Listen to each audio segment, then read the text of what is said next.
And welcome back. Yes, it is the Weekend Journal here on News Talk 580 WTCM. I am Jack O'Malley, your humble servant. He's probably not that humble. Oh, yeah. Enjoy it. Yeah, we talk about all things Michigan, things that are going on. And today we have Representative Brad Paquette, who is going to be visiting with us and explaining to me and to us some of the things he's got cooking. And one of them is House Bill, oh gosh, the print's late, 4368, I believe it is. And with that, Representative Paquette joins us. Brad, good morning. How are you, sir? Jack, I'm great. Thanks for having me. I very much appreciate your time looking into discussing this. It is House Bill 4369, though. Okay, 69, good. My printer needs to be, or my eyes, one of the two needs an adjustment. Hey, some people like to look a lot of these things up, and they like to dig into it, especially when it comes down to something pretty important like Amen. this legislation is. Amen. That's why I'm glad you corrected me. So, all right, I'm a guy, I admit it, I'm probably not the biggest health nut, so I'll eat just about anything. But I do see where this makes a lot of sense, especially about a year or so ago, whatever it was. And I'm reading where, all our companies that produce things here, they produce them with natural dyes elsewhere in the world. But here we're still using, all sorts of chemicals and things like that. I mean, I don't care. Fruit Loops can be red and green and blue, but let's do it a little healthier. So I think that's basically what your bill is saying, right? Yeah, and this has to do with taxpayer-funded meals in schools. Okay. So, a lot of us in the education world, you might hear the term, the whole child, the whole learner. Right? There's this big approach to addressing the whole child. And so one of the things that hasn't been addressed traditionally is the food that the kids are eating, especially in schools. And so when we have, these types of dyes and ingredients that are linked to hyperactivity, they're linked to endocrine system disruptors, hormone disruptors, things like this.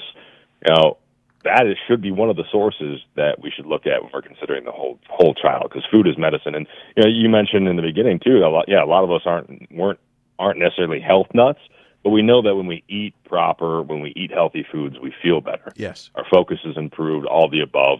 The very least, with taxpayer funded foods in schools, we should know that it's not contributing to our attention, disorders in the classroom. Well, and again, there is a natural substitute for, I'm guessing, 98% of the foods that we eat that have these additives. So what are some of the things that, what are we getting rid of here? No, so there's a list of food dyes that we're getting rid of specifically, and these are synthetic petroleum-based dyes that, have alternatives. This started last year for me. A handful of us showed up, about 1,000 of us showed up at the Kellogg headquarters in Kalamazoo.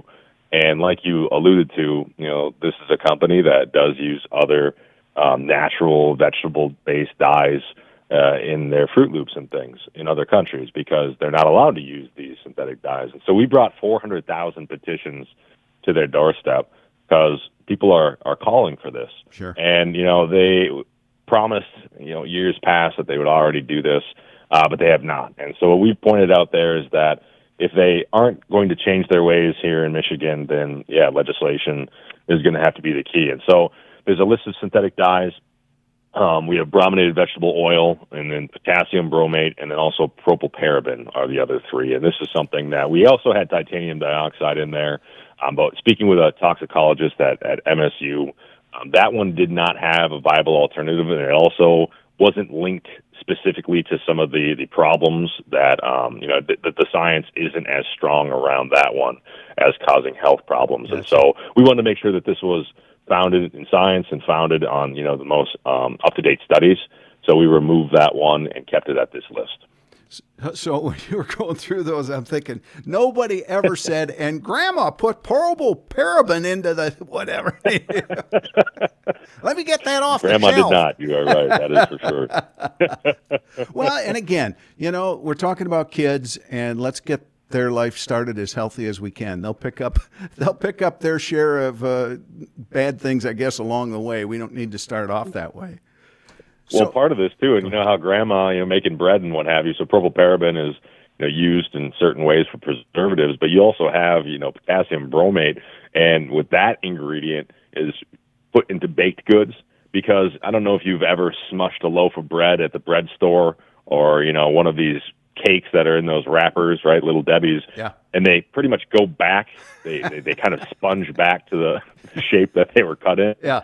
That's because of some of these ingredients, and they're very much linked to health problems. And so that's what, especially with the way things look, especially with those dyes. Yeah. Children are way more inclined to eat things that are vibrant colors, unnatural looking colors, and these things also have way more sugar in them. So, at the very, very least, right, these foods will just not look as beautiful or as perfect as, we're used to. And most of these foods, again, have tons of sugars and other ingredients that are, I guess you could say, natural, but they're not healthy for learning. Sure. And they won't be as Gumby-like. Yeah. So let me ask you this, if we may change the subject briefly here, because when I was repping and having coffee hours and things, I had a lot of people come up to me. And we miss you, by the way. We miss you very much. Well, I miss you too. And I'd have people come up and say, hey, on the vaccine issue, and not just COVID, but, on the vaccine for kids and young parents, I just don't want this. And what I say, and I say it now, is, I'm a better living through chemistry. So if you got a shot or something, I'm going to take it. But I reserve your right to say, no, I don't want it. So you have introduced a bill that basically allows parents some leeway here, a little bit even more so than what's currently in law, right? Yeah, so actually what is in law is that parents do have all the leeway they could ever want. Okay. The issue is that the health department, MDHHS, creates extra rules that if a parent so chooses to opt out of, whatever type of vaccination, that then they're kind of put through the rigmarole, especially with schools, and, having to take education courses and things along those lines. And then, there's just a culture around, vaccinations too, is that, like, for instance, when my recent baby girl was born 5 months ago, we chose not to get her the hepatitis B shot, right out the gate. We're like, oh, maybe we'll look at this down the road. Yeah. But right now, we don't need this. We don't have hepatitis. We're not around needles. We're not, we don't do drugs.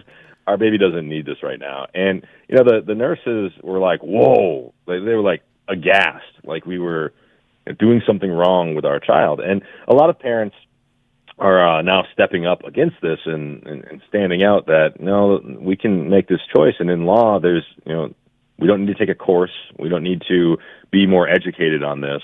And, our decision stands. So that's what's in law. And so our legislation there bolsters that and, makes that more clear that more rules can't be put in place to kind of muddy up the issue and then kind of put parents through more of a rigmarole than they need to. Yeah. Yeah, folks, we're chatting with Representative Brad Paquette from the Niles area. And, you said something. One of the things that, I try to do at this show is explain to the listener so that they can understand how things work or don't work.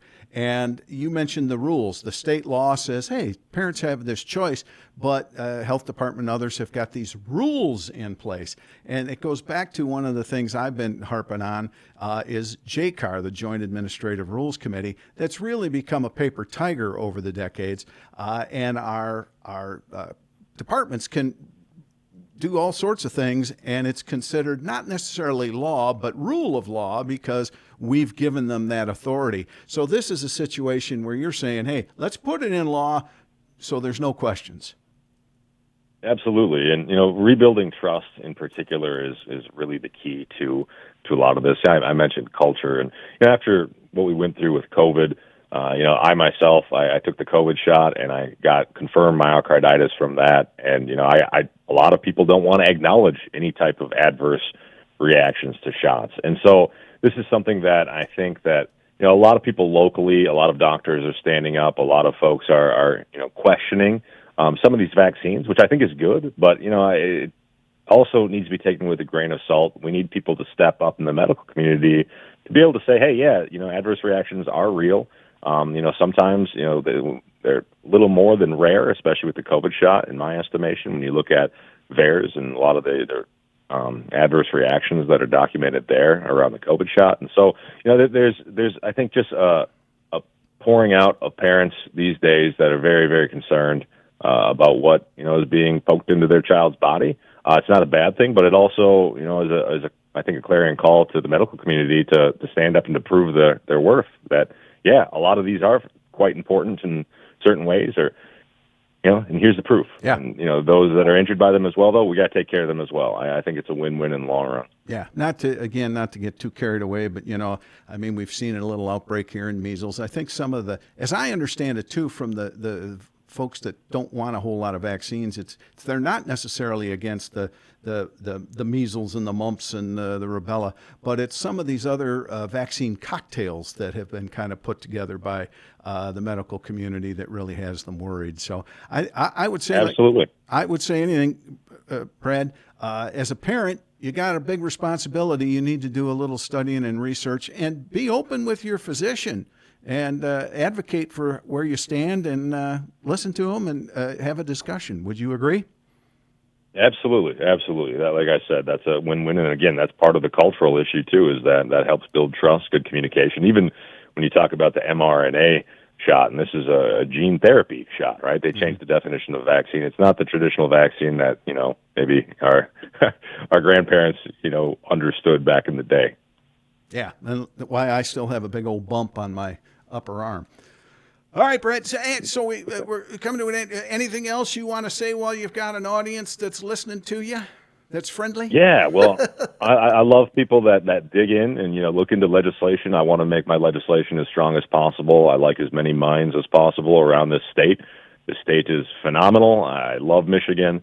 And any people that want to reach out on any of this, if it's a point of passion for you, please do. You can find me at anywhere, Brad Paquette at house.mi.gov, and I love to respond to people around the state. Love to bring minds in. So if anyone is so inclined, please reach out. Folks, I got to say, he's absolutely right. He's one of those guys that likes to talk to everybody. So Sure do.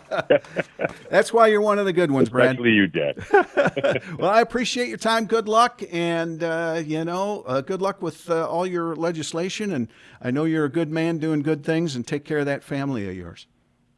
Thank you, sir. Likewise. You too. You betcha. Hey, we'll be back in just a moment with more on the Weekend Journal. We'll take a look at that Lansing update for you. Stay tuned. Right back.